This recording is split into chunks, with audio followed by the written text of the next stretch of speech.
सर्वेंद्र, एक और सवाल ले लेते हैं। जी राजेश गुप्ता जी लखनऊ से जुड़ रहे हैं। राजेश जी बताइए क्या सवाल है। हाँ, नमस्कार नीरज जी। जी मेरे नमस्कार। पास आईडीएफसी फर्स्ट बैंक है 53,000।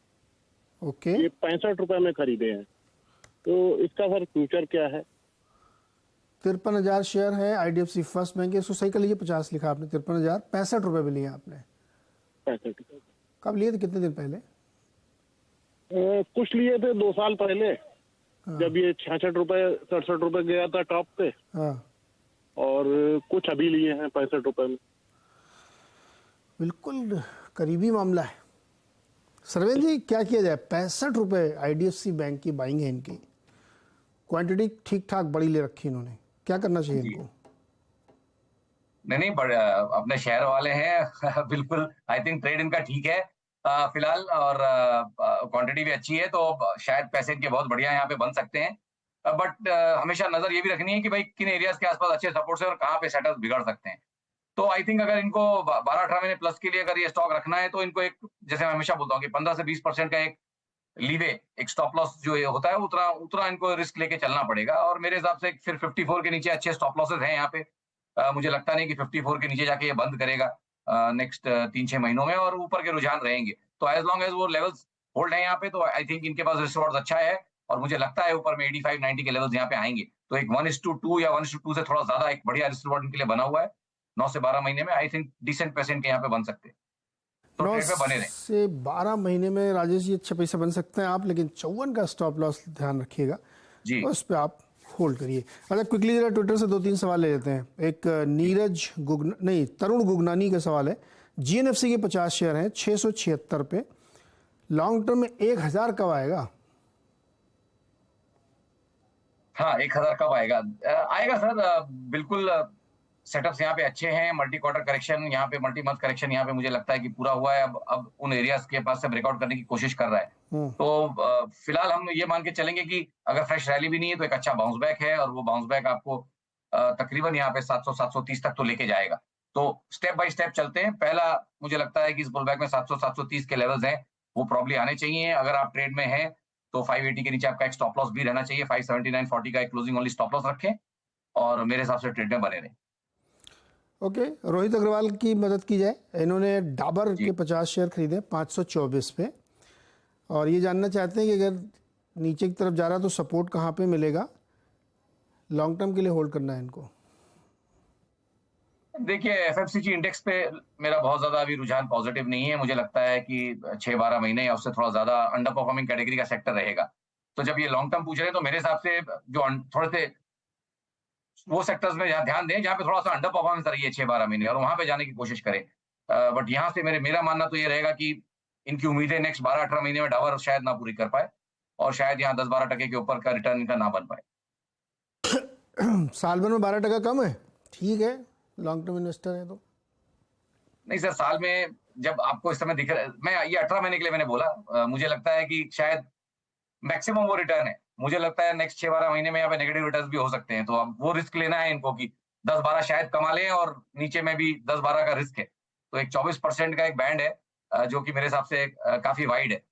और अच्छे अच्छे स्टॉक्स पड़े हैं, जैसे अभी हमने अभी जीएनएफसी बोला, उसका उसका चार्ट इससे लाख गुना अच्छा है अभी फिलहाल। तो आई थिंक मैं कहूंगा कि वो पैसे वहां भी डाल सकते हैं। जस्ट एक एनेक्डोटल बात चल रही है, इसलिए नहीं, बोल रहा हूँ कि इससे बहुत अच्छे अच्छे स्टॉक्स पड़े हैं जो कमा के 15-20-25% दे सकते हैं साल के। तो पैसा कमाने के लिए तो आए मार्केट में, तो भाई आप देख लीजिएगा रोहित जी, आप चाहें तो जी चेंज कर सकते हैं, डाबर की बजाय जीएनएफसी ज़्यादा यस, अच्छा है chart. Change your stock, change your stock, change your stock. Definitely. अच्छा, यूपीएल का चार्ट दिखाइए डॉक्टर साहब। यूपीएल किस भाव पे इस समय चल रहा है?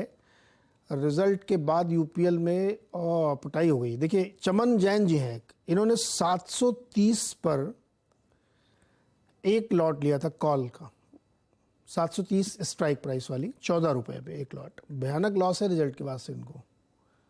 क्या करें, बुक करें पर नुकसान? देखिए, मोमेंटम तो इसने नीचे का पकड़ लिया है, तो वो बात अब इनका टाइम डीके में भी जितना बचा होगा, आई थिंक प्रीमियम कितना बचा है वो तो मुझे नहीं मालूम, नहीं दिख रहा मुझे अभी लाइव। बट ज्यादा कुछ प्रीमियम का शायद फिर बचा ना हो, और धीमे धीमे वो भी डीके में चला जाएगा, क्योंकि ये स्ट्राइक इन द मनी होना अभी मुझे लगता नहीं कि अगले हफ्ते 10 दिन में हो पाएगी। सो उतने दिन का 3 टाइम का और चला जाएगा, तो मेरे हिसाब से तो निकल जाएंगे तो ज्यादा अच्छा है। इसमें से निकल जाए तो जहाँ मतलब, तो देखिए कितने सारे लाल कैंडल बन गए और दबाव ही जी दबाव है। सरवन जी, बायोकॉन का चार्ट देखिए जरा।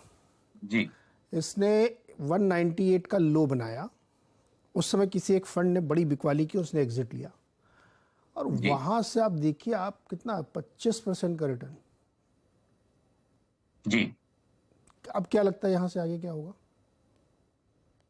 नहीं देखिए, हमेशा ऐसा होता है, जब एक बड़ी क्वांटिटी जब एब्जॉर्ब हो जाती है और तो फिर एक स्टेबिलिटी तो स्टॉक में शॉर्ट टर्म तो आ ही जाती है। अब जैसे मैं भी बोल रहा हूँ कि बहुत सारे स्टॉक्स जिनमें अच्छे करेक्शंस हो गए हैं, उनमें शॉर्ट टर्म स्टेबिलिटी आने के बाद जो ट्रेंड अब बन रहा है, वो अगर खाली पुलबैक समझ के भी खेल लें तो आप कम से कम उस रैली में आ जाएंगे। और बाद में जब लगे कि नहीं नहीं ये तो एक अच्छा मूव है और एक फ्रेश बुल मार्केट या एक फ्रेश रैली अच्छी चालू हुई है, तो उस ट्रेड में आप फिर बाद में बने रह सकते हैं।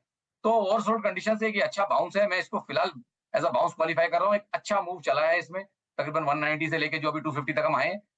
इस मूव को जब हम पचाएंगे, जो कि मुझे लग रहा है कि अब यहाँ से एक 15-20 दिन का फेज आएगा जहां इस मूव को हम पचाएंगे और स्टॉक प्रोबेबली 210 215 की रेंज में जाएगा एक बार करेक्शन करने के लिए। उस करेक्शन में अगर सेलिंग नहीं आई तो फिर डेफिनेटली ये स्टॉक बढ़िया medium to long term buy हो जाएगा। फिलहाल शॉर्ट टर्म के रिस्क रिवॉर्ड्स खत्म हो चुके हैं क्योंकि पुल बैक करके अपने लंबे अवधि के एवरेज के जस्ट नीचे आया हुआ है। तो अब यहाँ से नया ट्रेड तो आप नहीं लेंगे, बट जिनके पास है वो 210 के ट्रेलिंग स्टॉप लॉस से, 209.40 के ट्रेलिंग स्टॉप लॉस से मेरे हिसाब से ट्रेड में बने रह सकते हैं। और क्वालिफिकेशन तब आ जाएगा जब 210 220 होल्ड कर लेगा नेक्स्ट करेक्शन में, तब ये एक मीडियम टू लॉन्ग टर्म एक बढ़िया फार्मा में एक बढ़िया नाम हो जाएगा पोर्टफोलियो में होल्ड करने के लिए। ओके।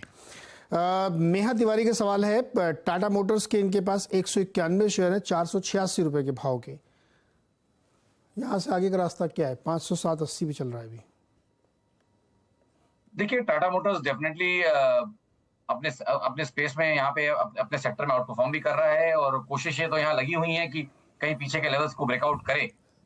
बट ये भी मान के चलें कि वो जो इसके लेवल्स थे 2015 में स्टॉक टॉप आउट हुआ था, 15-16 में स्टॉक टॉप आउट हुआ था तकरीबन 600 के ऊपर, 605।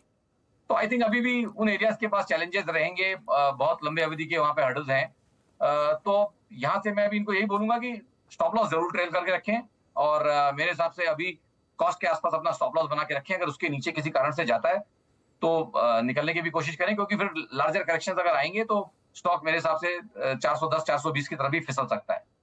सो ये डेवलपिंग स्टोरी है, बट फिलहाल एक स्टॉप लॉस जरूर लगा के रखें।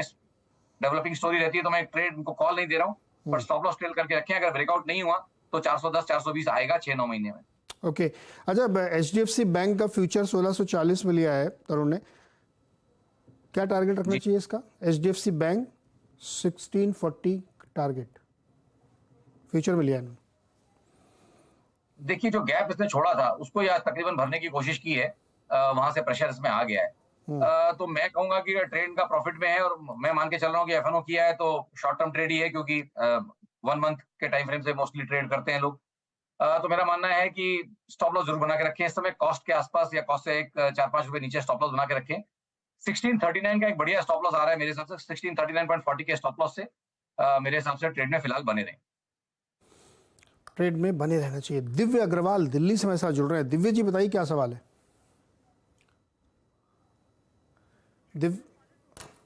अच्छा, दिव्य का कनेक्ट नहीं हो पा रहा है।